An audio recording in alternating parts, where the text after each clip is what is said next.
You'd think after 15 years of living on the same quiet patch of land, surrounded by orchards and open sky, nothing could surprise me anymore. But then you've probably never met the Crescent Ridge HOA, or more specifically, the woman who ran it as though she were some kind of crowned monarch. Karen Fairchild, president for life, clipboard enthusiast, and self-declared guardian of community aesthetic purity. My farm sat at the edge of Crescent Ridge, grandfathered in long before the HOA existed. My property line touched their subdivision, and the only public access road out to the main highway happened to run along the bottom of their neighborhood. A road I had deeded access to. A road I maintained more often than the township ever did.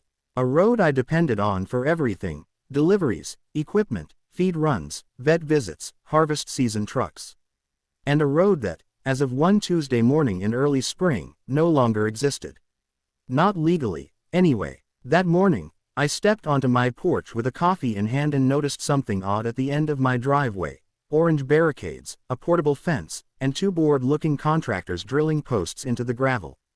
I walked down. Morning. What's all this? One of the workers gestured at a laminated sign: road closed, private HOA property. No through access. I almost laughed. No, see, that road is the reason I can get my tractor to market. And it's on the land deed that I. Before I could finish, the tinted window SUV slid up, and the door snapped open like a crocodile jaw. Out stepped Karen herself. She wore a pastel suit jacket, massive sunglasses, and the expression of someone who smelled something unpleasant. "Mr. Dalton," she announced, "you have been officially notified of this closure." I raised an eyebrow. Notified when? She tapped a clipboard. "A letter went out 6 days ago." "Funny. Didn't get one." "Oh, well, things get lost." She smiled a thin, smug smile. "But the closure stands." "On what grounds?" She straightened. "On the grounds that heavy farm machinery has caused unacceptable wear to Crescent Ridge Boulevard. Our residents have expressed concerns. As such, the HOA has voted to limit all non-residential traffic." "You can't," I said. "I have legal access." "That access," she interrupted, "has been revoked under the authority of the Crescent Ridge Homeowners Association bylaws, section." I cut her off this time. "Your bylaws don't override county land deeds." Her jaw tightened. "Perhaps you should take it up with our attorney." And with that, she turned and swept herself back into the SUV, leaving the echo of her perfume and arrogance behind. By noon, concrete barriers had replaced the temporary fence. My only road was mine no longer. I had two choices: accept the unlawful chokehold the HOA tried to put on me, or take a different route. Literally. Part 1. When life hands you barriers, grab a shovel. 3 days of pacing and cursing later, I realized I was done playing defense. If Karen wanted to weaponize bureaucracy, fine. I preferred a more practical approach. Now, I wasn't about to go bulldozing through HOA property that would give her exactly the lawsuit she wanted. But I had topographical maps of my land, old county plats, geological surveys, and one very interesting detail. The hill beneath Crescent Ridge was mostly sand and soft shale, not suitable for deep foundations. Perfect, however, for something else. A tunnel. Not a massive train tunnel, mind you. Just large enough for my ATV and small machinery to get through. My friend Jonah, retired engineer, conspiracy theorist, and proud owner of a used ground-penetrating radar unit, helped me plan the entry points. "It'll take a month," he warned, peering at the map.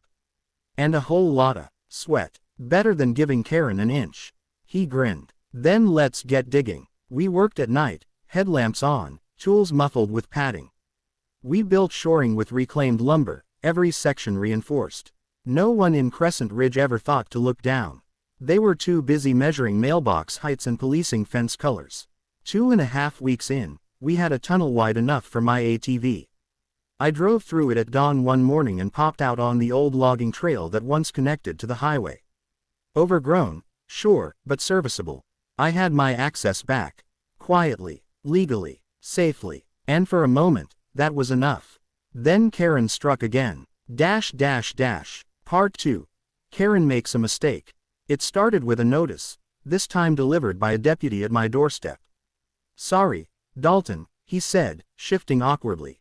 "HOA filed an injunction. Says you're conducting unlawful excavation near their property line.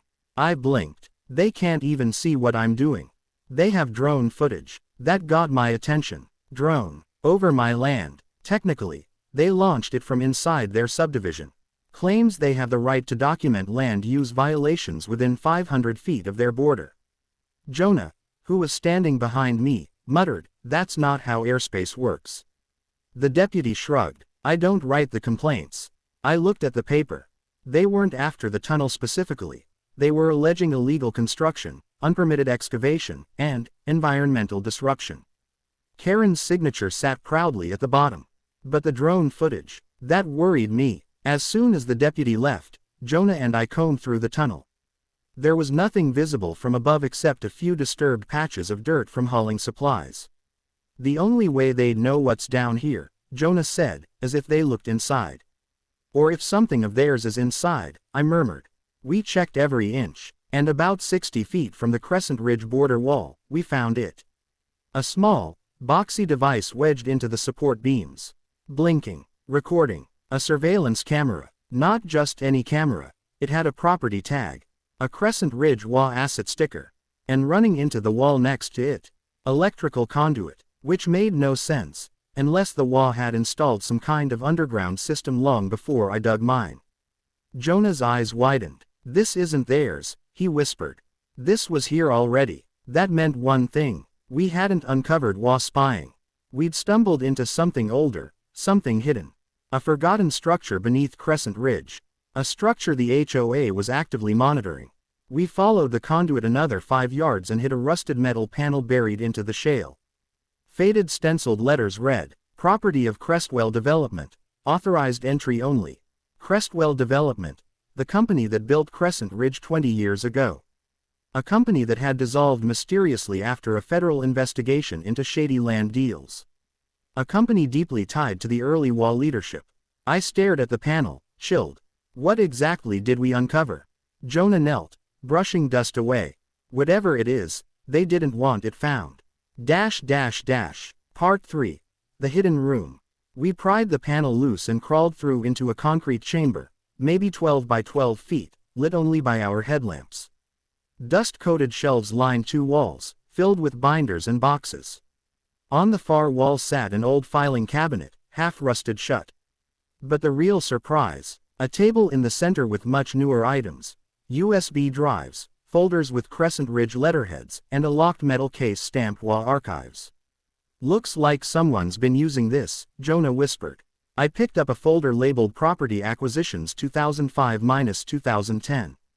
Inside were maps, my land among them, outlined in red. Marker. Notes scrawled in the margins read, "Pressure landowner. Remove access. Eminent domain leverage if road project approved." My stomach twisted. This wasn't about road damage. Karen had been trying to force me into selling my land. The road closure wasn't petty, it was strategic. And worse, this file showed Crescent Ridge had done it before. At least half a dozen landowners had their accesses blocked, easements reinterpreted, or properties rezoned after community complaints. Some sold under pressure, others lost their cases in rigged HOA hearings. The HOA was part of a land acquisition scheme. Low-cost buyouts, hidden resales, kickbacks. It was all here, scattered across dusty shelves and newer folders. Jonah pointed to the metal case. "Think the real gold's in there. Only one way to find out." We popped the lock with a pry bar. Inside were bank statements, transfer records, names of board members receiving payouts, meeting minutes never filed publicly, a ledger titled Infrastructure Manipulation Projects, and right at the top of the stack was a document marked Phase 7. Acquire Dalton Property, target date 2025. The plan: cut off access, force noncompliance fines, secure a court order for mandatory sale at fair market value. I felt cold all over. They'd been planning to take my farm for years. Part 4. When the HOA plays dirty, you bring a floodlight. You ever hold something so incriminating, you can practically feel the weight of justice in your hands? That was me, standing underground with 30 pounds of HOA corruption. But taking it straight to the sheriff would risk one thing. If the HOA caught wind, evidence might vanish. So I did the one thing Karen never expected. I invited the county inspector, the deputy sheriff, the local reporter, and the district attorney's office to my farm for a property access review. All at the same time. Then I led them, carefully, into the tunnel. Karen must have seen them drive in, because she showed up moments later, heels clacking, voice shrill. You cannot bring officials onto HOA adjacent property without our authorization. I smiled. Karen, this is my property. And I'm glad you're here. We reached the hidden chamber. The DA's investigator's jaw nearly hit the floor. The county inspector whispered, "What the hell is all this?" I lifted one of the binders. Evidence of road manipulation, land coercion, and unreported funds. Karen's face drained of color. The deputy sheriff pointed at the HOA asset label on the camera we'd pulled down. "So you planted surveillance equipment on private land? That is ridiculous," she said shakily. Crescent Ridge simply. But the investigator had already opened the metal case. The ledger, the payouts, the documented schemes. He looked up, dead serious. "Ma'am, you need to step back. What? This is absurd. These documents are fabricated. Some are dated 15 years before you joined the board," he replied. "You'll need to explain that at the station." Karen tried to bolt. The deputy stopped her. Meanwhile, the reporter snapped picture after picture, recording everything. It took 3 hours for them to catalog the room. 3 long hours of Karen sputtering, panicking, and finally going quiet as the gravity of the situation sank in. Crescent Ridge HOA was placed under investigation by sunset. By morning, the headline read, "Secret Room Uncovered Beneath Crescent Ridge, Evidence of HOA Corruption Spans Decade." Part 5. And in the end, within a month, Karen resigned, for personal reasons. Translation. She lawyered up. 2 board members were arrested for financial misconduct. The HOA's bylaws were suspended pending county oversight. The road to my farm was reopened. Permanent, unchallenged, court affirmed. All affected landowners were contacted for compensation reviews. And the tunnel, funny thing. When the county inspector toured it, he said, "This is solid work. You know, we could use this as an emergency access route. Safer than the HOA's road." So now it's officially designated as a secondary access path, maintained by the county. Karen's attempt to trap me ended up giving the entire area better infrastructure. I guess that's what happens when you dig too deep into someone else's property. You never know what they might find under yours. As for me, I still take the main road most days. But whenever I'm in a contemplative mood, I'll fire up the ATV, head down into that tunnel, and think about how a bit of stubbornness, a shovel, and a whole lot of determination exposed a decade of secrets. Karen wanted to bury me in paperwork. I buried her corruption under a mountain of evidence. And I didn't even have to leave my farm to do it.